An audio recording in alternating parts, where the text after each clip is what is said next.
Hello and welcome. I'm your host, author Ryan M. Oliver, and this is the Mighty Books Podcast.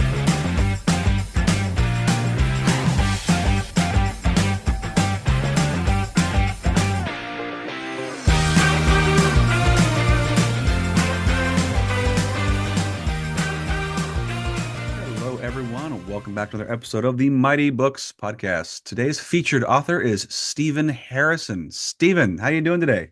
Hey, I'm doing really well. How you doing, Ryan? I'm doing awesome on this fine, gross-ish kind of rainy day in Washington State. But, how's the weather in Dallas? Oh, it's perfect here. It's like 61 and sunny, and so it's a little bit cool for Texas. It's great, actually.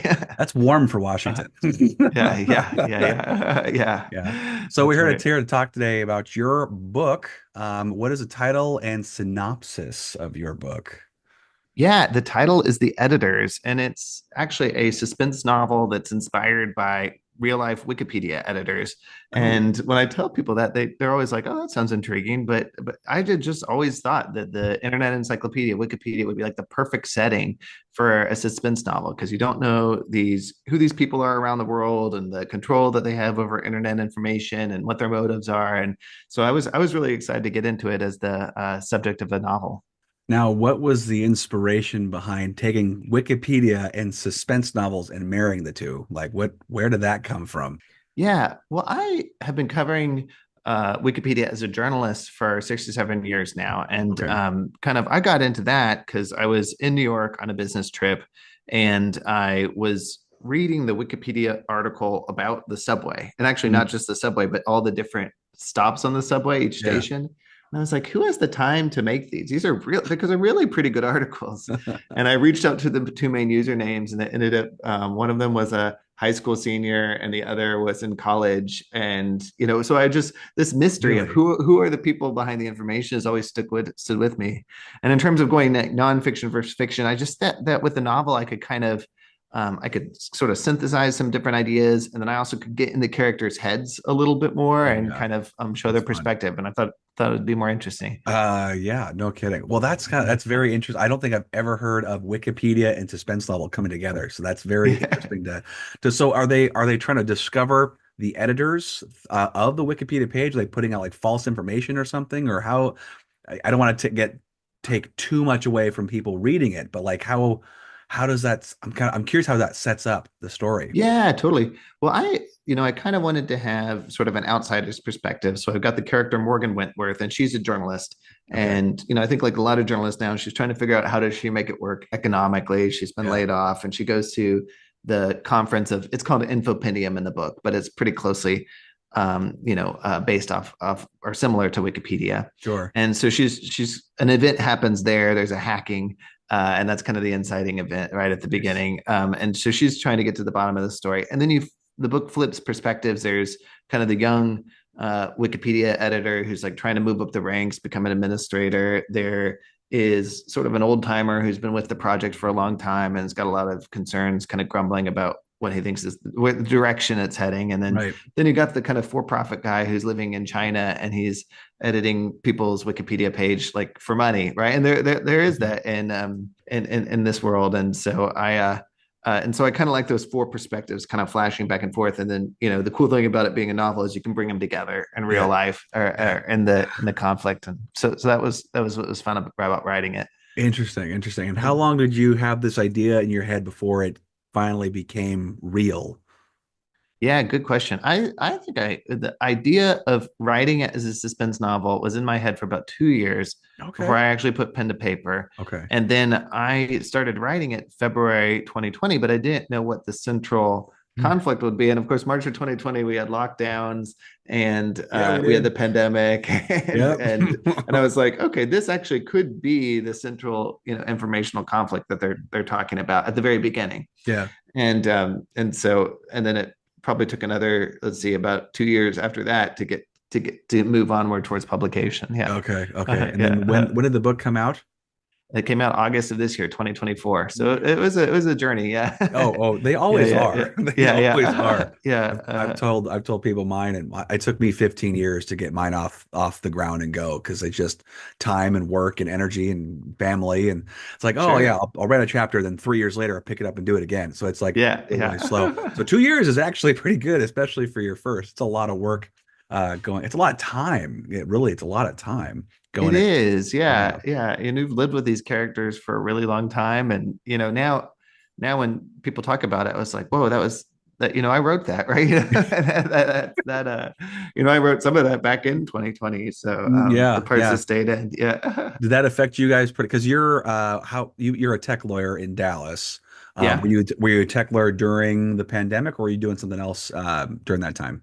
Yeah, I was. Okay, I mean, I did have work from home, and we still have in my current job. I work from home, great. and so but I think even if you work from home originally, it's still a whole different level to be at home, locked down the way it was in a lot of states Oh for a yeah. substantial period of time. Um, I think that I wasn't thinking about it consciously, but some of those feelings of like dread or just confusion about what was happening at the beginning of the pandemic, they seep into the writing kind of in a first person sort of way.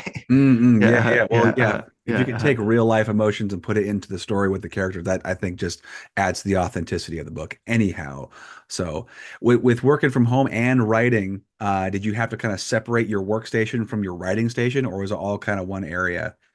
yeah. It's a good question, but you can't see it, and I know we're just audio only, That's but okay. I'm Yeah. currently at my workstation, which is where I do my legal work, and I've got a desk over here that's closer to Nice. the window, and it is pretty separate. I think I do a lot more handwriting over there. Really? Sometimes it's just a laptop. I mean, when I get going really quickly, I have to move to typing, but Yeah. in terms of outlining and things like that, I think the handwriting help, and I think that's because I'm looking at contracts, when I'm doing the day job kind of stuff, and so I like having this Mhm. shift in spaces and Yeah. sometimes even technique. What your instrument is. Yeah, yeah. Yeah, I find it funny with like just trying to shift perspectives, like your brain mode. Okay, I've been in for you, for instance, I've been in contracting mode all day, and now I'm going to yeah, go to creative. Or I think you said before we hit record, you said you're a morning writer. You're fresher, you're more creative in the morning, which makes a lot of sense with what the kind of work you're doing. It's a lot of brain power, so you want that fresh stuff. But it's interesting to go from being professional and trying to make everything legal, going through legal documents to basically coming, fun and loose with free and loose with other creative nuances. It's hard to make that shift. Do you got any like I'm gonna call them rituals to transfer your brain over to like a more creative outlet? yeah. I think I'm just always trying to like make the writing piece fun, right? Because I've Mhm. just and so That's important. I think I drink make a cup of coffee in the morning. It really is the first thing I'm doing in the morning. Yeah. Before showering or anything, make a cup of coffee, get a water, and I do read maybe about 15 minutes, and I set a timer for Oh, that good. before. And it's something that I think it's kind of different than my normal reading because it's something that will kind of be related to the scene I'm working on or a voice that I'm thinking about or maybe even like Interesting. research and then I shift to writing. And I think it is because I worked at a law firm before. I'm now an in-house lawyer, Yeah. but I was at a law firm for a while and having to take track of time. I Yeah. do sometimes think about it in terms of time, Yeah. like set a timer for an hour. And if I can get an hour in the mornings, that's really good. Sometimes I can get more. Sometimes I can get 2 hours. I Right. think that when I was doing a lot of editing and work on the book, I was like, in order for this to work, I really need like 4 hours. Now I can't always get that in the morning. It has to be, Yeah. a certain amount here. And then Stephen King always says that you need like 4 hours a day. And I Yeah. was like, that's pretty hard for most people. So, but Yes, it in is. terms of the metric, I don't have like a word count of like what I did for the day, but I Yeah. have sort of a Roman numeral tally of like I got 2 hours in today or I got 1 hour in today. So that's Okay. kind of the way I think about. Yeah, but so uh, yeah, shifting your perspective. Yeah, I just recently listened to his, I guess it's a memoir on writing or in writing Yeah. with Stephen King. Fascinating. Just the man is insanely productive. I can't imagine being that productive all the time with writing. It's insane. I'm trying to elevate myself to being that productive, but it's pretty crazy. So going forward with your with book, how long was your story? Do you know how the word count by chance Yeah, I ended up or Final Cut was like 96,000 words. I knew I wanted heck it to yeah. get under 100. Yeah. And of course that's a big talk about whether sometimes fantasy can be a lot longer or Hmm. speculative fiction and fantasy. But I think 80 to 100,000 is like kind of the range that you're looking for. So, Yeah. or at least that what I've heard. So, Yeah, yeah. Good butter zone, yeah, especially for a first novel too. yeah, I've I think I've so. Yeah. I've heard that like first ones you want kind of in that range you were talking about, even shorter, I've even heard. But Uh-huh. as you go, getting fatter and fatter books is definitely okay, especially become more well known. It's definitely people want to consume more of your stuff anyway, so why not make them longer? It's only been out since August, but have you got feedback from readers or family members, friends who've read your book so far? Yeah, I think so. I've got, pretty good reviews. I think one of the things that I kind of like about this book is some of the feedback that I'm getting is from people who traditionally gravitate towards nonfiction books, right? Interesting. But they're like, people in the tech industry or tech journalists. Her name's Taylor Lorenz, that journalist, formerly Washington Post, now she's independent. She gave me a Wow. pretty nice blurb.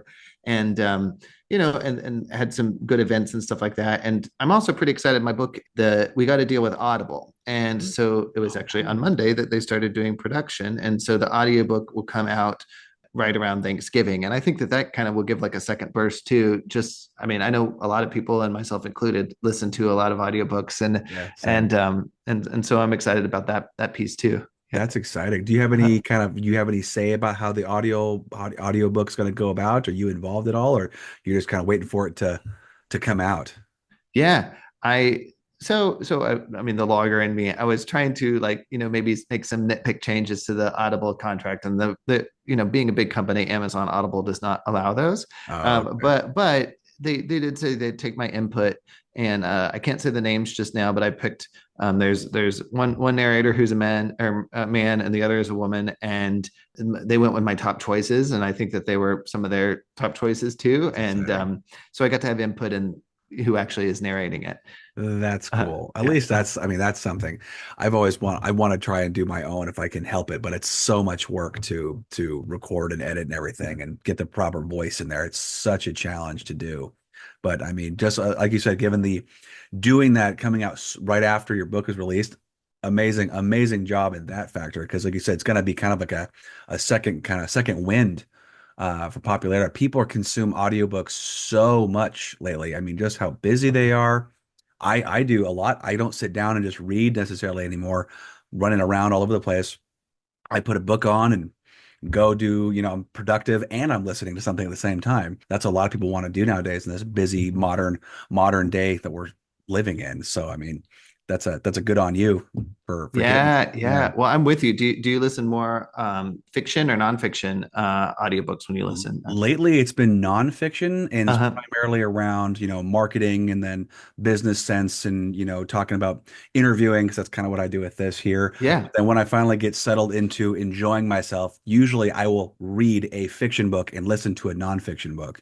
And for Yeah. some reason, that's kind of how I've been doing it. But I'll also do a book club with my sister. We do it all for the podcast. It's a separate thing. And that I'll listen to fiction novels as well as read them because we have to have so much intimate detail and knowledge about it because we talk about it for the episodes. So Yeah. it's a mixed bag really for how I consume. But how about Yeah. yourself? How about Well, yourself? I'm kind of with you because I think I do. My default is read the novel and the fiction in print, but when I'm doing nonfiction, a lot of times I a lot of times I'm just listening to it and in Yeah. audio, and I think I get pretty good retention for it. And I think, like you were saying, a lot of times I like it when the author reads, especially for nonfiction books, because I Mhm. think that it's kind of in their voice anyway. And yeah, that's interesting. And I think I like what you're doing, like the deep reading, which is both read in print and listen Mhm. to it for your book club. I mean, I hope some of my readers will do that too. Just Oh, yeah, yeah. yeah, and If they, people yeah, have. I've talked to folks who love like certain authors, like, yeah, I've got the audiobook, I've got the hardcover or paperback, whatever, and I'll go back and listen to it and read it. And so they'll just eat the living dickens out of the books until they're sick of it. I mean, and they'll revisit it again and again and again. So Yeah. if you really resonate with your audience, awesome. That means repeat readers for future endeavors. Speaking of future endeavors, I know you just came out, but us authors always have, plans for the future. Do you see more books in your future, or either a sequel or a different one altogether? Yeah, absolutely. I'm kind of working on sort of two at once, but more. I think my heart's taking me a little bit more to one. Yeah. It's. I'm just calling it the travel novel. I don't want to give too many details about that No, one, no, just no. Yeah, because I totally. like the energy that comes when it's more private. And then the other one is I did. I'm a lawyer by trade. I worked at one point at the Federal Reserve, and of course, couldn't give any details or anything about the Federal Reserve, but I Right. did think it would be a really good setting for Hmm. a mystery and a suspense novel. And so I've been kind of outlining that I think, especially mystery, and I think a lot of times genre fiction benefits from an outline. So I've been sort of outlining that novel and, Hmm. kind of a murder mystery set in the Federal Reserve System, which is maybe timely. I don't know. It could be neat. Yeah. I think it'd be fun. I mean, Yeah. as long as you're enjoying it, because Yeah. you're the one writing it, as long as you're Right. having fun writing, like you said earlier, that's probably the most important part. Otherwise, if you're not Yeah. having fun with doing it, you're not going to want to. And it's Yeah. probably going to resonate within your writing, like, oh, this is kind of boring. Yeah, it's because he wasn't having fun. But, I mean, you're going to have boring parts anywhere through, but I mean, you're trying to make it as active and energetic as possible. So what drove you to doing suspense and mystery? Is that kind of what you've always gravitated towards with reading?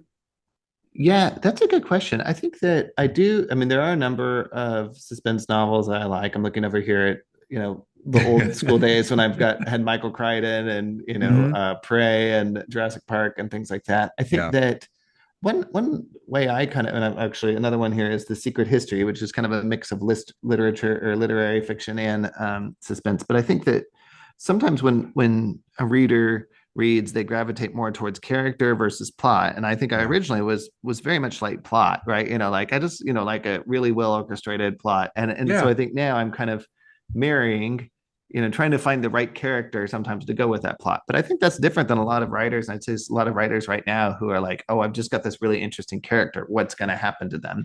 And That's a good point. but I think that is like my reading taste a little bit did dictate the way that I think about the fiction that I want to write. Has it changed through your time as a writer since you've been doing it since 2020-ish? Has it changed kind of like your direction? Like I know for me, for instance, I've been a fantasy writer for last few years, but Yeah. I'm like leaning towards like mystery s slash even like the horror genre is kind of where I'm leaning more towards. It's kind of odd. I don't know if it's a just a taste difference or a change.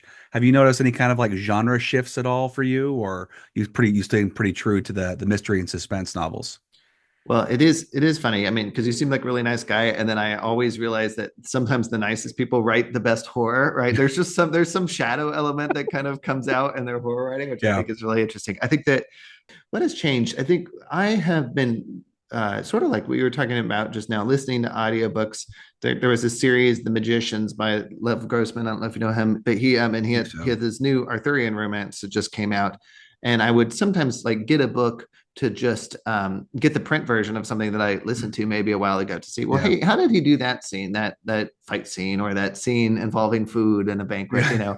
Yeah. and I think that I have, I guess, the shift that I'm doing now in the editors, which just came out, is was all third person. It was close third person narrators, right? Okay. Or third person perspective. I mean, and now I'm doing first person, and I'm just kind of thinking of like Ooh. I like the way that the benefits and also the limitations of first person. You can maybe do a little bit more interiority or time jumping and things like that. Yeah. So I guess the shift to first person maybe is something that's happening right now, but I could very Makes easily see sense. it go back to my third Yeah. person later on. Yeah. Yeah. What challenges, or I guess maybe not even challenges, what's the difference really in your process going from third to first? Because I know I've tried going to first, and like I said, you Mm. can get into the head, which is kind of neat, but it's I don't know, it's such a strange, it's a very personal thing when you go first person. Third person's almost like watching a movie. I've almost described it as. Yeah. What is there a difference in your process with going first to third, or what did it was just kind of a style choice difference, or how did that kind of shift for the newer stuff coming out? Yeah. I think that, at the beginning of when I was first writing in first person, I was like catching myself doing some Hemingway-esque. And what I mean by that is, he went to the store. He did that, just very like descriptive, but Oh, not, yeah, not not you're not very elaborate, not very internal. And gotcha. then I shifted, and I just sort of became, this first person voice was just kind of going off on rants about this, and here's my philosophy on that, and which Yeah, I think is good for character building. But I know this is a very rough first draft that I'm working on yeah. now. That a lot of that's going to have to come out. Hmm. But you also can, I think you can end up with first person. You can go so interior that you're like, okay, well, hey, back to the action, back to the scene. So I think that, and I'm looking over here, that one am doing a lot more on a yellow legal pad. I know James Patterson uses legal pads and pencils and things like that. Um, and well, like I said, when I'm going pretty quickly, I have to shift to typing. Yeah, But I do think that, and maybe it's just like the physicality of it. Like sometimes that I pen think so. writing, handwriting is working with the first person. I Yeah, mean, just a quick tip, you can, and you don't need to worry about it being taken by AI or anything, because they're just different apps you can use. But you can take a screenshot, an OCR of your handwritten and the handwritten transcription's gotten pretty good, which could yeah, save you some typing. I think I'm actually going to end up doing the typing because I kind of yeah, like that step to yeah. Me too. of translating it. So, Yeah. Interesting. Yeah, I like the how you're going to on pad and paper. And for mhm. me at least, creatively, anytime before when I was in high school and middle school, we had classes like literary Yeah, classes with poetry and things like that where you're using iambic pentameter and syllable count and everything like that. And it changes so much as you're building because you have to, okay, pull this word out, pull this, and it doesn't really work that well with I feel like it felt really clunky when I would write any kind of poetry or weird things like that with on Word or a document like that. So doing it physically, I feel like that's super. It's organic, it's fun, it's free. There's like almost no boundaries with working on a legal pad, especially with brainstorming and outlining. I almost have to always have a notebook, and I'm yeah, cruising. I'm just things are gonna get yeah, thrown in the garbage. Things are gonna get crumpled up. Things are gonna get torn and put a big X on it. I feel like we need to have that kind of like boundless area to work on before we make it more structured in a Word document. So it makes sense to me that you're going from a document like you're not really sure how things are going to fly, then you finally figure it out, and then you make your way towards the computer to type it out. Being that's a very yeah. easy transition, or it makes sense, logical transition to me. Sure, Yeah. sure. No, and you can visualize the order when you're outlining. Like you can, Right. you can just go, it's sort of like a pictogram. It's like we're talking about this in this stage of the outline. Exactly. Yeah, I think Exactly. that I don't know. I think it's your right brain. The more creative half is the more intuitive, and people talk about the different definitions that gets a little bit more lit up when Hmm. you're handwriting or doing it on the pad. Yeah, Yeah, but I I wonder. mean, maybe the younger generation didn't have that scribbling on a pad experience, so I don't know how what their Yeah, what I their don't experience. either. Yeah, yeah. I don't either. Uh-huh. I know physicality can help increase. I know there's been studies about, going and doing physical activity and then doing a more cognitive task, and you have more energy or more brain power to do that. Like the test with elementary school kids, you do exercise prior to doing a test, they perform better on tests on average. Now we're talking about being creative here. I imagine it's very, very similar pipes you're going down if you're doing something physical like using your gross motor skills and your fine motor skills to write something down on a pad of paper and making it legible enough for yourself to read it later. Because I know my handwriting is appalling. It's just terrible. That's why I have to use the computer so I can read what I just wrote. Right, So, right. Yeah. yeah. So I see here that you got fiction and nonfiction pieces in many, many like article, like New York Times and all sorts of awesome publications. You were a journalist prior? So no, I have just always done freelance Oh, journalism, cool. and so just that example that I gave on the subway Mhm. Wikipedia editors, I was Yeah. like, I think there's a really interesting story. People need to know about it, and I knew my instinct was you can't just send to like submissions at newyorktimes.com. I was like, okay, this is back when Twitter was a little different. I Uh, found I found someone, I followed them, they followed me back. I was like, hey, I found this, message them, and they're like, well, maybe pitch this person, and so I got to write about it, Interesting. and that was just like a 800 or 1,000 word like short profile, and then Sweet. and then I just started pitching more pieces. I think that the most common thing was, what's going on Wikipedia this week, right? Yeah. Whether it's all some of the things that are in the news or not, and kind of went with a mix of reporting, and then kind of shape, seeing what the narrative is there Right. that is coming from it. And then I pitched some short fiction, and that's more, we were talking about genre earlier. That I've had more success with sci-fi or speculative fiction. Oh, Yeah, cool. and Okay. in different more outline online outlets. Yeah, yeah, yeah. So with the fiction pieces, Yeah. were you given a word count for that too? Because I imagine that'd be very hard to do, developing a small fiction story to fit a certain amount of words. Because you always have these grand ideas or different ideas. Did you have a limit on word count for fiction? Yeah, you got me thinking. So the one that's coming to mind first, is Slate, and Slate has this vertical called Future Tense, which I actually think is now, where did that? It's like Imagination magazine, so it's Uh-huh. kind of a literary magazine is where they're publishing those now, Okay. and and I think that their range was pretty big. I think they said that they would take short stories of 2,000 to 10,000 words. Whoa. But what was in my mind is, Slate being a website, a lot of people are going to be reading it on their laptop or their phone, and so Right. I did want it to be towards the shorter end of that bound, and but it Yeah. was still it was substantial. So yeah, yeah, I can yeah, imagine. yeah. I try to make things shorter and they end up being longer anyway. So it's just kind of how I write, at least. I usually write more than less, and I have to cut my stuff down. I don't know if that's something you have to do, or do you have to expand more, or how do you usually land on the bigger side and then have to scale down?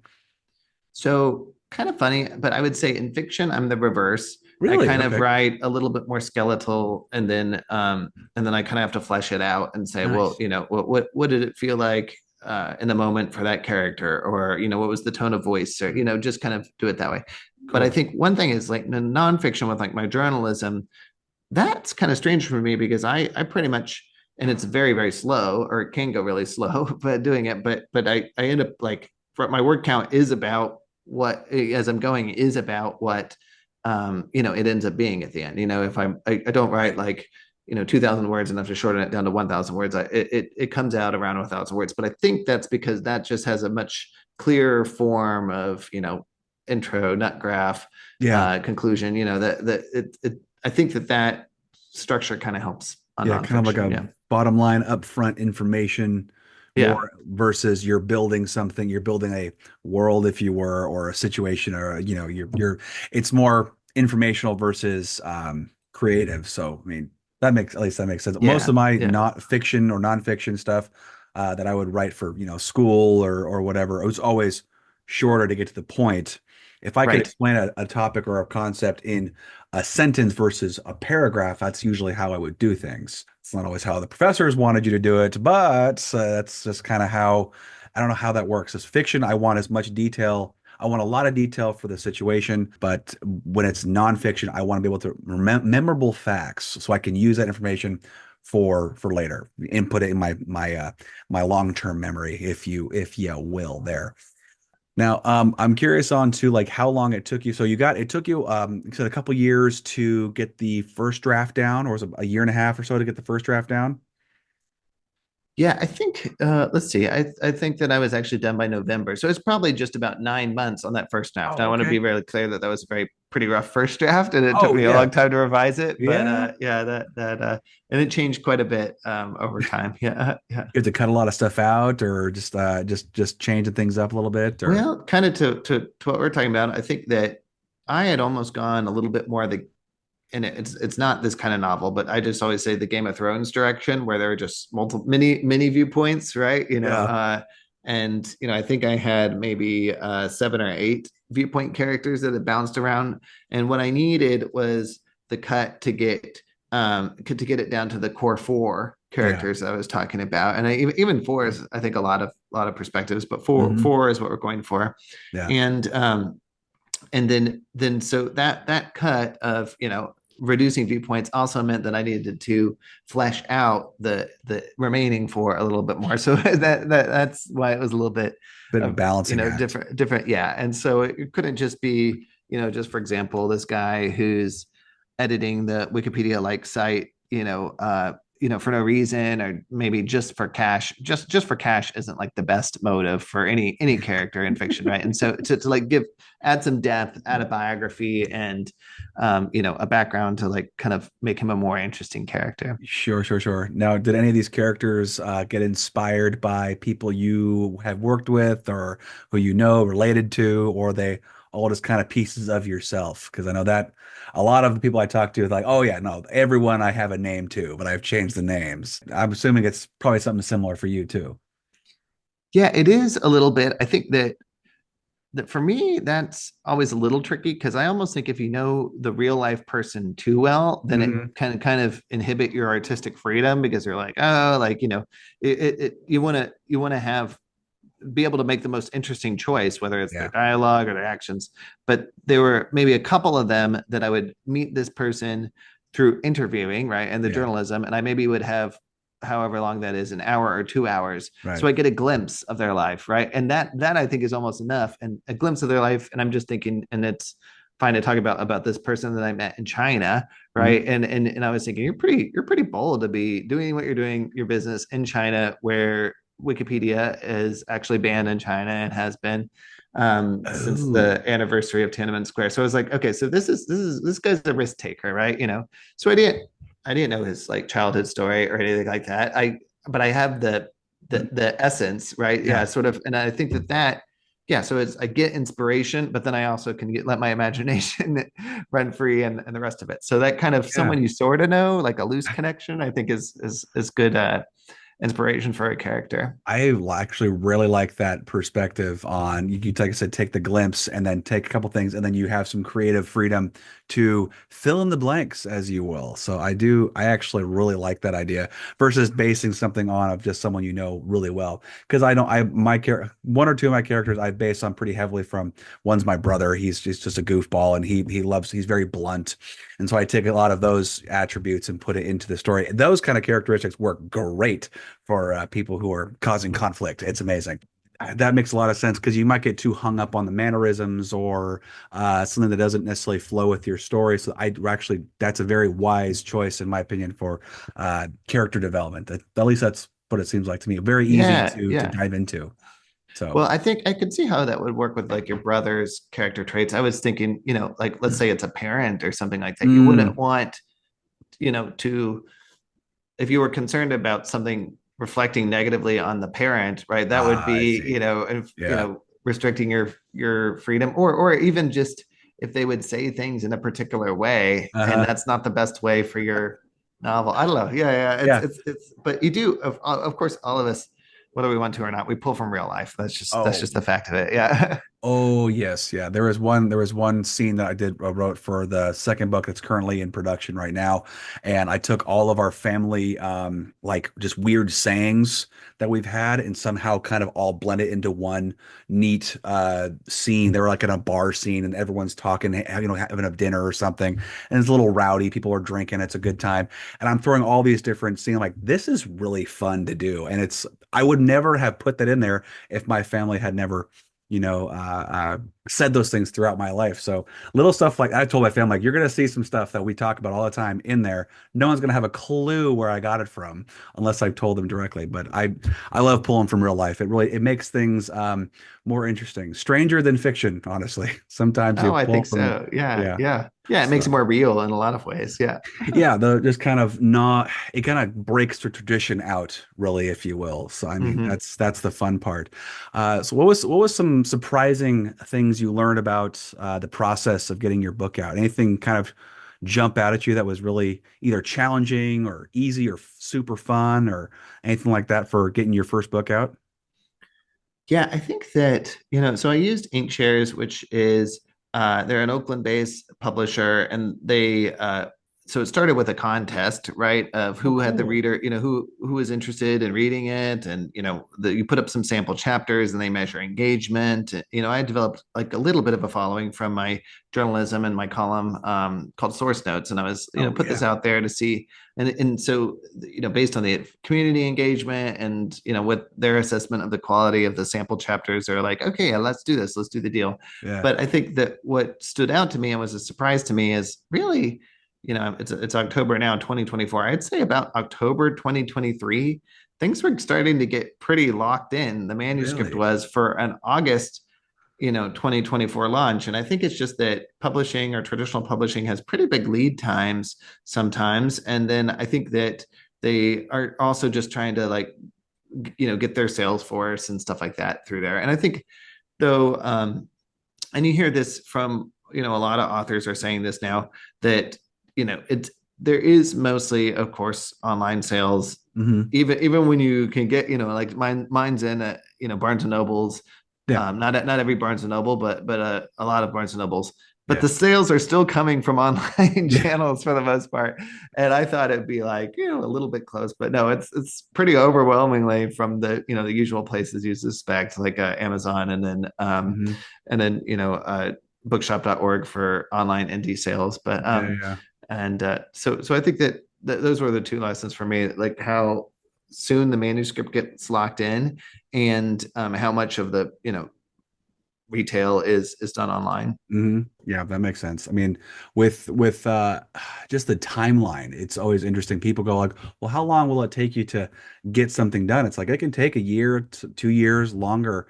And like, well, that seems like too long. Like, have you ever written anything longer than 10 pages? It's a lot of work to go in and dive in and reading the story 40 times before it's published. I mean, I got very story exhausted by the time we were published finally. So, I mean, the layouts, the editing, pretty was it pretty involved for you getting your editing done and working with your editor?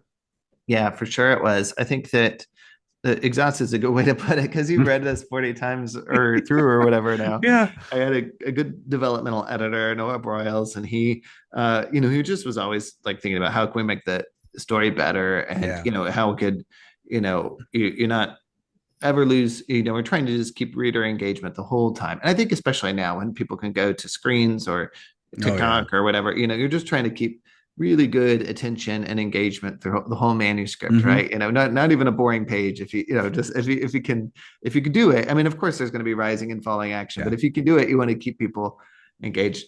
And then I had a copy editor, and she, what I think was great, and a proofreader too, but a proofreader not just for typos, but just for, okay, well, was the sweater, what you're saying, I've got a brown sweater on now, brown on page 70. It seemed like it was green on page 68. Like what, Yeah. Yeah. that kind of thing. So I think that all of those, I think, just added value to the manuscript and made it better. Hmm. But it's just, yeah, I think for this next book, I'm gonna be, and I'd be curious to know if you are too, a little bit more zen on the next book, the second book, I Is guess. Yeah, yeah. then No, yeah, oh gosh. Yes and no, I think. I mean, for me it was like Zen in the process of okay, I now know what to expect. So now I know what to expect and I have a path going forward. But man, it's still, very rocky with, just getting everything done. It's such a challenge with, all right, where is this taking me? How long is this going to take? That part is always the kind of big question mark. I mean, it took me forever for book two. It took a couple years to get done, and then it's just a lot of work to do. But I would say I did a novella after my first one, and that one I felt very zen because that one was I have a path. I know I have one focus that I'm driving on, and I was able to just get it done in a few months, like writing the first draft of it and getting in the second draft. But yeah, there's always challenges, but that's the kind of fun part. If it gets too boring, too easy, and we've all sure. had those jobs where it's like I'm doing the same thing over and over again. There's no challenge, no nuance, no novel thing that's coming up, and we just get so drudged through. But I would say, kind of in a way, the logistics kind of falls away in I know what to expect in the next section, but it's still interesting because it's still creative. I can still build my story, build my world, play with the characters a little bit. I'm assuming that's what you were kind of going with. Yeah, no, I'm totally Yeah. with you. Yeah, I think Okay. that that maybe there's less mystery the second time on the logistics, like you Yeah. know what you need to do, but it still takes a lot of time. It's not, and I Does. think it's also just maybe in your work life or whatever, you get trained, you have to respond immediately. It's like go, go, go, fast, fast, fast. But I think good writing a lot of times is the product of time and letting something Yeah. kind of develop and you know, not to say that something that's written very quickly can't be really good. It's just Yeah. that it really just depends on what the piece of art is. Like sometimes it comes out that way, sometimes it doesn't. So Yeah, I know. You've probably dealt with this before though, like when you feel like that hit of inspiration and you just got to get everything down on paper yeah, and you go back a day, 2 days later, you read it like, what the hell yeah, was I yeah, yeah, writing? Like, yeah, was I sick and hallucinating? What am I yeah, writing about? And then there's days where you're just trudging through, like there was a couple scenes I'm writing and I'm just like every word was like dripping out of me. And I'm just trying to get something. I'm pulling teeth to get a word out. And then I finally finish it. I'm like, just, I kind of push it away. I go just disgusted with myself. And I come back 2 days later. I'm like, I was having this is actually pretty good. I'm impressed with myself. yeah, Have you ever had that kind of internal struggle with your own yeah. productivity? Well, I think that's right. And sometimes you kind of like get in the manic state and it's manic and it's coming easily, but it's not good, right? As Yeah, you yeah, yeah. said. I think sometimes on the hard days, I don't know if I felt like even looking back afterwards, I don't know if those hard days produced better writing, but Mhm. sometimes they did give me like the best line or the best, like, you know, Interesting. this is now where I need to go, right? Yeah. Yeah. Um, yeah, it's some problems you kind of just struggle through and that actually works. Sometimes you just need to dip back out for a Oh, little yeah. bit and you don't you just let Mhm. your subconscious work on it. Watch Friends or something. I don't know. Yeah. Yeah. Or How I Met Your Mother. Yeah, Yeah. yeah, Yeah. some fun sitcom. Those are both good sitcoms. Just kind of lean back and let the humor kind of throw through. Actually, speaking of Mhm. humor, do you try to throw some comedy and humor into your books, or are they all pretty? I mean, mystery and suspense can be kind of serious, but do you throw some comedy in there too for fun?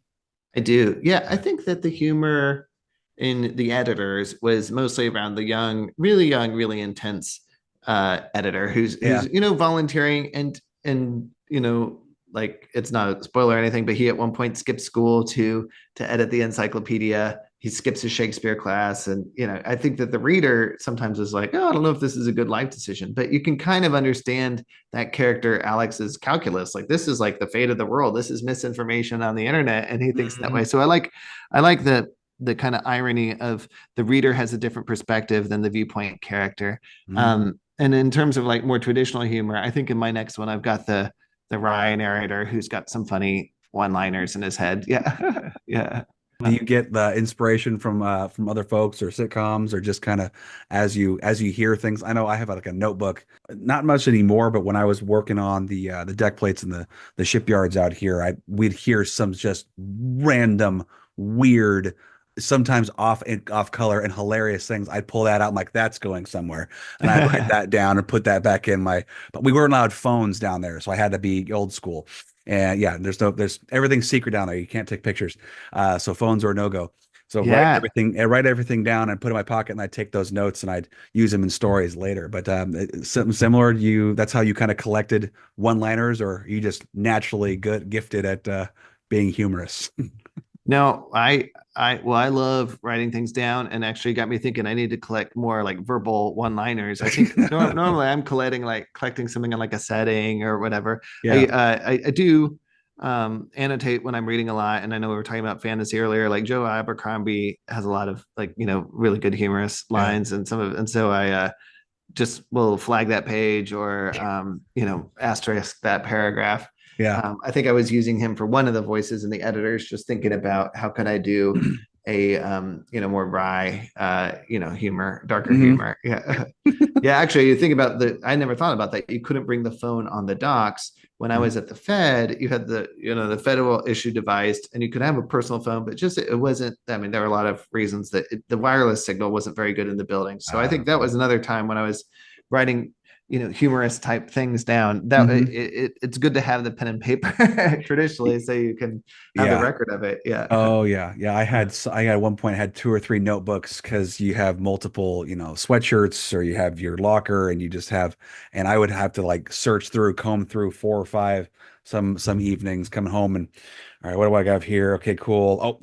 Oh, that got smeared because it was so wet outside. I can barely see anymore. It was very challenging to be Right, right. creative at Yeah. all. But the good thing about the old job was you kind of had time for your mind to wander a little bit. I did Yeah. a lot of roving, and I was on a watch bills, make sure that a system didn't fall apart, and if anything went wrong, you were there to respond. But it was 99% of the time was very kind of dull, so the mind was wandering a healthy bit, which really was great for creativity. Now that I'm teaching, I teach full time, and so now that I'm teaching actively engaged with my brain, creativity is a lot harder to come by. Do you struggle with that at all with, doing contract stuff and lawyering and all the stuff you do on a day-to-day basis? Do you have a hard time, being creative after long days and you just need kind of a break to mental reset? I do struggle with that, frankly. I think you got me envious of the doc job that you were talking about. Yeah, And, I've right. heard people who've worked in like libraries or, Yeah. coffee shops, baristas, you can do, not to glamorize that too much, but you can let your mind wander at least, Yeah. right? While you're doing it. Or lifeguarding. I used to lifeguard Oh, when I was cool. in high school and stuff like that. And you have to stay vigilant watching the pool, Yeah. but you can still let your mind wander a little bit, I You think. totally Yeah. can. Yeah, Yeah. yeah. So I think the only tricks I have for that is I do wake up and do the creative thing first. I kind Yeah. of, Dave Ramsey says, pay yourself first for like financial reason, Yeah. financial purposes. I kind of think of pay yourself first, for your creative vocation, if you can in the morning, That's a good but analogy. I like that. not Yeah. everyone can do that with their, work schedule or whatever. That's just the way I do it. And I'm not as creative at night. If I were a night owl, then I'd probably be reversed.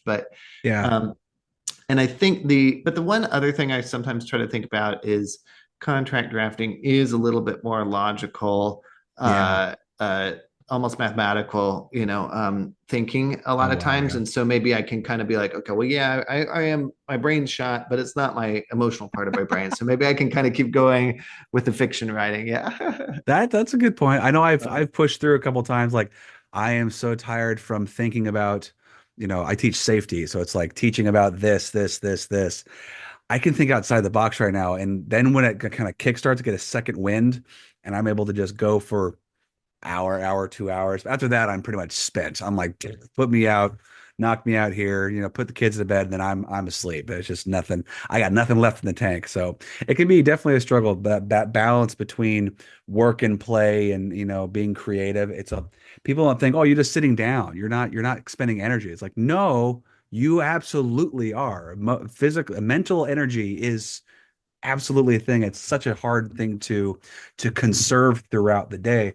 So I would love to write in the morning every day. I just get up so early. I get up at like 4 o'clock in the morning to get to work. So Yeah. Yeah. such a What, struggle. what grade levels or the level Oh, I students are you teach I, teaching? I Yeah. teach adults. I teach adults Yeah. at Yeah. the naval Okay. base I worked at. Yeah. So I was a deck worker for 7 years, 6 years, electrician down there, couple other jobs too. And Yeah. then they took me up and they asked me if I want to do some safety training. I'm like, sure, why not? So I started training and it's been a good time. So, but at the end of the day though, you're busy with logistics and scheduling, building stuff, classes and such, and teaching and going through references and a lot of logical, mathematical topics on your brain. You get home and you're like, I can barely think straight right now. I'm like, I don't want to go right. Yeah.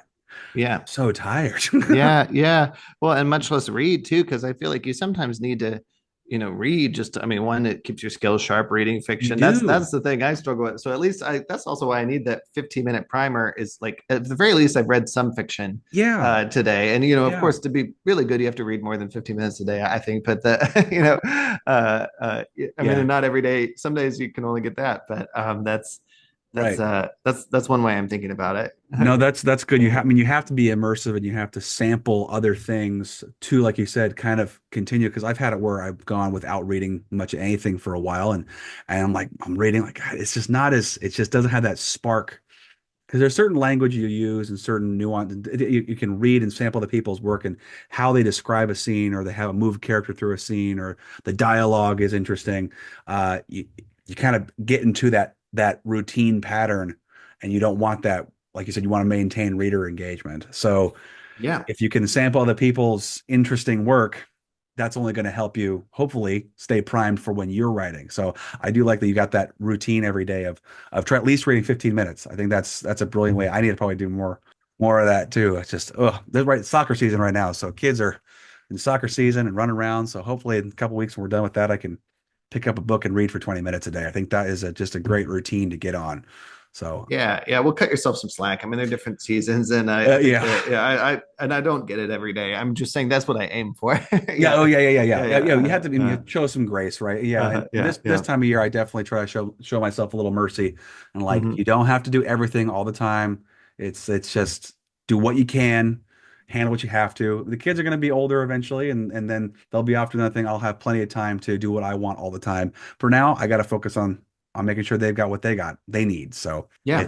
it's just how that goes. But anyhow. I'm curious about you mentioned source notes, your column. How long is it still running? How long did that run for? Is it Yeah, stopped so it's running? still running. It's running a little less frequently. So I was in Slate. So it started in 2018, but really in full force in 2019. Hmm. And the way it started is I had pitched and written a couple pieces for Slate. Like, here's it would be sort of a topical thing, right? It was St. Patrick's Day in March, and I'd write about how was St. Patrick described on Wikipedia. Because he's No. partly real, but there's a lot of legend that's associated with him.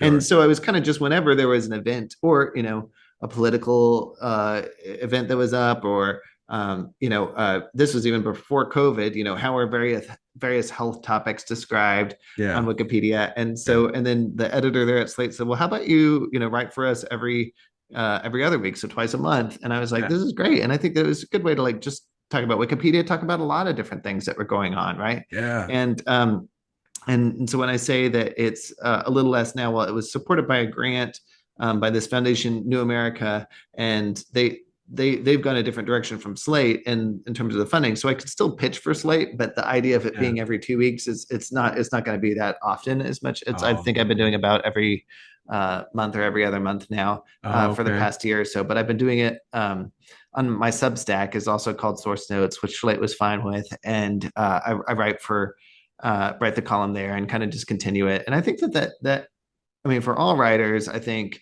it's good to have kind of a newsletter and kind Hmm. of that connection system with your Your fan base, audience. your Yeah. audience. Well, that's really cool. I mean, the fact that you're doing a column, I mean, you write for work. I mean, technically with contracting, Uh-huh. contract writing with for, and that as a tech lawyer, and then you write on the side for your books too. I mean, you're getting a lot of practice and your reps in is kind of what I call it. So I imagine you're pretty fluent in getting your words down. And have you had time to like to develop yourself as a writer? Or do you think just your experience in writing has really honed in like the sharpness in which you write for? I mean, do you feel like I'm going to say the word expert, but you're well versed enough. I mean, you don't feel like, oh, I can't write right now. Or are you pretty confident in your abilities? Well, I'm never all that confident in my abilities. I think I'm kind of hard on myself, but I We're our worst critics. yeah. And actually, the scary thing is sometimes when I'm being less critical on myself, I let something go through that probably shouldn't go through. Like that's Yeah. that's that's when I actually need to really look at that chapter a Yeah. little bit more. But so I was an English major and a creative writing minor, and then but I also Oh, got a yeah. second major in business and finance because I knew I was just so worried about not being able to find a good job or anything like that after college. Yeah. So even in college, I'm a little bit more of the literary, like, just different skill types, like language kind of bent. So I think that was good to just practice writing regularly, Yeah. and kind of build that fluency. Yeah. And then I think I had several years after college and law school where I was kind of like, I'm not really going to be, I'm not sure if I'm like a writer, book publisher. I didn't have as much that part of my identity, but it's like, well, I'm going to be like just a really good um, curator of good literature. So I was trying to read more during that time. Hmm. I mean, of course, during law school, I mean, there's a lot of legal Yeah, reading, right? I can imagine. But I could read things like the Hunger Games series and stuff like, Yeah, just like easy ones, right? yeah. And so I think that, and then really it was like about 6 or 7 years ago, I was like, no, I'm gonna, the writing instinct just came out, and I was like, I That's started funny. pitching stories everywhere I could, and I think that I got kind of my confidence back, at least to just pitch more regularly. Heck yeah.